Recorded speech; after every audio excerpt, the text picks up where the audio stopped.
F&I managers out there, what happens when you ask a customer to buy and they say no? Where do you go? I mean, what do you do, okay? So we have this 4-step objection process where we acknowledge the customer has an objection. I get it, I understand, I appreciate what you're saying. We go to the second step, which is side with them, kind of a little bit of empathy. You know, I've felt the same way, I've had other customers feel the same way, maybe another way of looking at it. You mind if I share something with you? And then number 3 is we go into this create and satisfy a need by asking a question or explaining something that you might have picked up during your introduction or interview. And then number 4 is we go in for the close. Now that you see the benefit doesn't make sense to enroll in the program. So, no, I don't want any options. How do they say it? I'll take my chances. I'm not interested in any of that. I don't want it. I'm on a budget. I don't want to spend any more money. My friend, the mechanic, was told not to buy it. I'm buying a really reliable automobile. They say so many different things.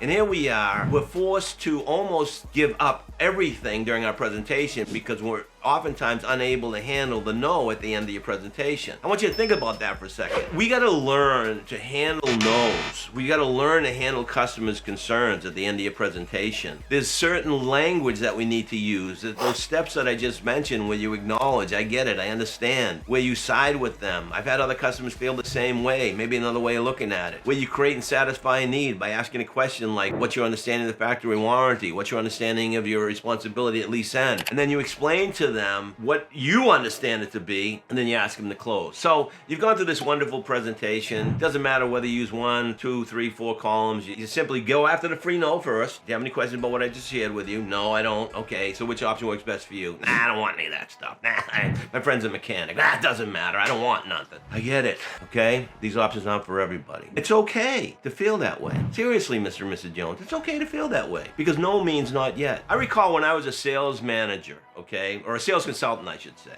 and a customer would say to me while I'm negotiating a car deal or going over figures with the customer, they'd say that payment's too high. And I immediately thought, in order to hold my gross, was go to the sales desk and say the customer wants a lower interest rate. And oftentimes I'd go to the sales desk, and because I was a good sales consultant, I'd get the lower rate. Now, F&I managers were upset with me, but hey, I'm protecting my gross. So I would get the lower rate, go to the customer and say, hey, I got great news. I lowered the rate, therefore lowering your payment. What do you think now? And they'd buy the car. Beautiful.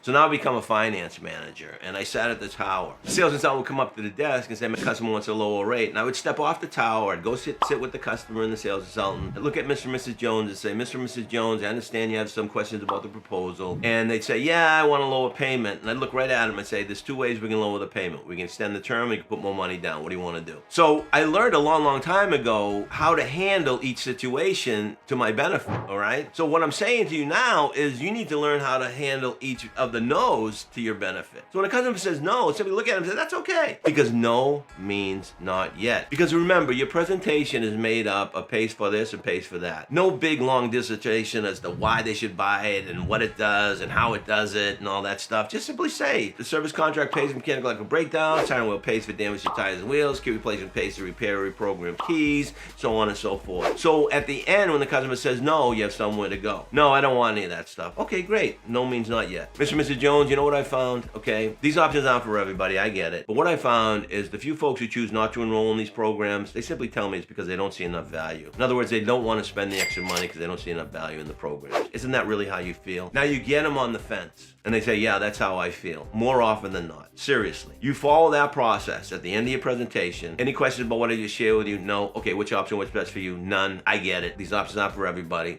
What I found is that people just don't see enough value to spend the extra money. Isn't that how you feel? Yeah, that's how I feel. And then to take money out of the equation. Let's assume for a moment that money weren't an issue with you. Money weren't a concern with you. Seriously, take it out of the equation. Look right at them and say, forget about the money. There's got to be something of some interest here. Forget about money, all right? Money's not a concern right now. Money's not an issue. Which options out of the worry-free column are on this piece of paper do you have the most interest in if money weren't an issue with you? And what you've determined is what's most relevant in the customer's mind, because they will oftentimes select 1 or 2 products, and now you know what they're most interested in. Those are the products that are going to be so easy to sell. And then you can always go to your go-to after you sell them a product. The customer may say, well, you know what, I'm not putting any money down, I'm financing all this. I got a balance of $3,000. I'm rolling into the other loan. Maybe the guaranteed asset protection. And what I would do is simply show them the payment with the guaranteed asset protection on top of their base payment. It's an additional $18 a month. Doesn't it make sense to enroll in that program for only $18 more a month? And the customer says, okay, I'll enroll in that program. And then you look right at them and say, I'm curious as to why you had no interest in the vehicle service contract based on what you shared with me earlier, that you keep in the car for 5 or 6 years and you drive 18 to 20,000 miles a year. What is it about the service contract that concerns you? Open up dialogue with the customer at the end of your presentation. That's how you close more. You get the customer engaged in conversation, and oftentimes they simply talk themselves into the product. So what questions would you ask the customer when they say no? What's your understanding of the factory warranty? What's your understanding of the cost to replace those low profile tires and wheels? What's your understanding of the cost to replace those key fobs? What's your understanding of your insurance company's responsibility? What's your understanding of your responsibility at least then? What's your understanding